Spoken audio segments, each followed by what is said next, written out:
నమస్తే అండి. అందరూ ఎలా ఉన్నారు? నేనైతే బాగున్నాను. మీరు కూడా బాగుండాలని మనస్ఫూర్తిగా కోరుకుంటున్నాను. Welcome back to our channel Srinu Gayatri vlogs. ఈరోజు ఛానల్లో కాకరకాయ ఫ్రై అయితే ఎలా చేసుకున్నానో, నేను ఎలా చేస్తాను, చేదు లేకుండా మీకు కాకరకాయ కర్రీ ఇలా చేసుకొని తింటే మాత్రం పిల్లలు కూడా చాలా ఇష్టంగా తింటారనమాట. ఇలా ఒకసారి ట్రై చేసి చూడండి. ఫస్ట్ అయితే నేను ఒక 4 కాకరకాయలు అయితే తీసేసుకున్నాను. వాటిని అయితే శుభ్రంగా అయితే కడుక్కున్నాను అనమాట.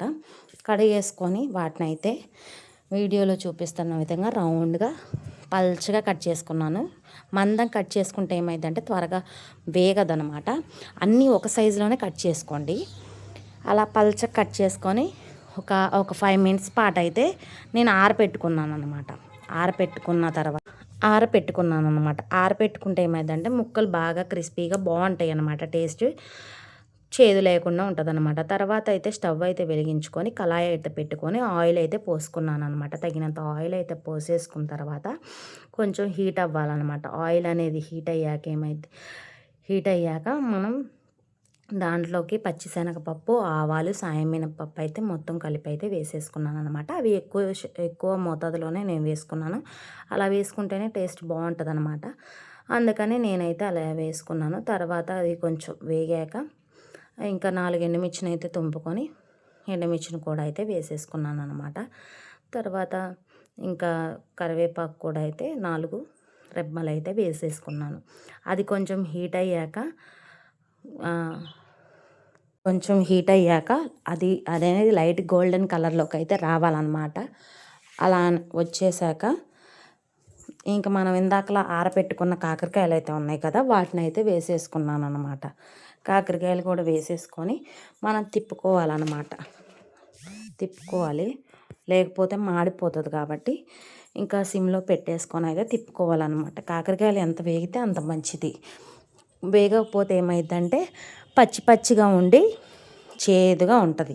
కాబట్టి చేదుగా లేకుండా ఉండాలంటే మనం సిమ్లో పెట్టుకొని లైట్ గోల్డ్ కలర్లోకి వచ్చే విధంగా మనం మంచిగా వేయించుకోవాలి. మనం ఇప్పుడైతే కాకరకాయలు వేసుకున్నాం కదా, దాన్ని గరిటెతో అయితే తిప్పేసుకోవాలన్నమాట. సో అదంతా ఆయిల్ అంతా దానికి ఆ ముక్కలకు పట్టే విధంగా అయితే తిప్పేసుకోవాలి. ముక్కలకు పట్టే విధంగా తిప్పేసుకోకపోతే ఏమైందంటే ఇంకా ఇవి కొన్ని వేగుతాయి, కొన్ని వేగవు. కాబట్టి ముక్కలకు పట్టే విధంగా అయితే వేయించుకోవాలి.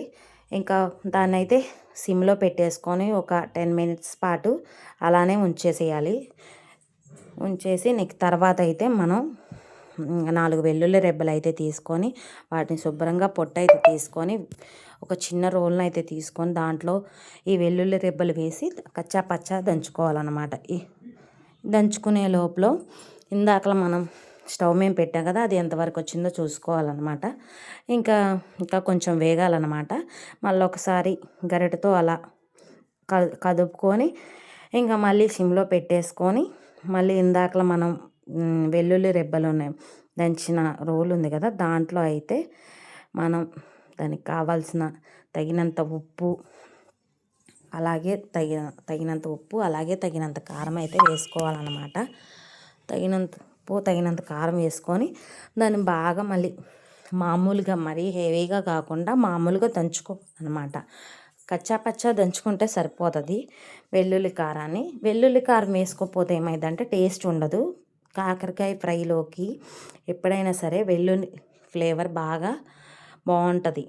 అందుకని వెల్లుల్లి కారం అయితే దంచేసుకోవాలన్నమాట. దంచేసుకొని ఇందాకలో మనం కాకరకాయలు అయితే పొయ్యి మీద పెట్టాం కదా, అదొకసారి చూద్దాము.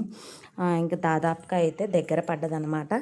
ఇంకా మనం ఒకసారి మళ్ళీ కదుపుకొని గరిటెతో మనం ఇందాకలా కచ్చాపచ్చా దంచుకున్న వెల్లుల్లి కారం అయితే ఉంది కదా, దాన్ని అయితే ఇంకా వీడియోలో చూపిస్తున్న విధంగా అయితే దంచుకోవాలన్నమాట.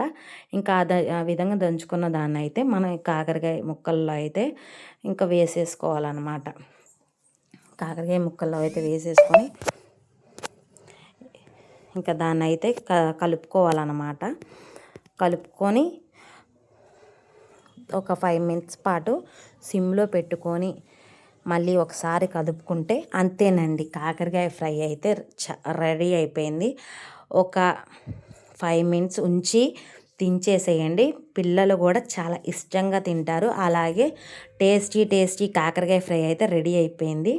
ఇలా చేసి చూడండి, చాలా బాగుంటుంది.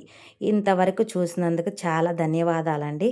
ఈ వీడియో కనుక మీకు నచ్చినట్టయితే లైక్ చేసి, షేర్ చేసి, సబ్స్క్రైబ్ మాత్రం చేసుకోవటం మర్చిపోబాకండి. మరొక మంచి వీడియోలతో కలుసుకుందాం. ఉంటానండి. నా వీడియో కనుక నచ్చినట్టయితే లైక్ చేసి, షేర్ చేయండి. సబ్స్క్రైబ్ మాత్రం చేసుకోవడం మర్చిపోబాకండోయ్. ఉంటానండోయ్.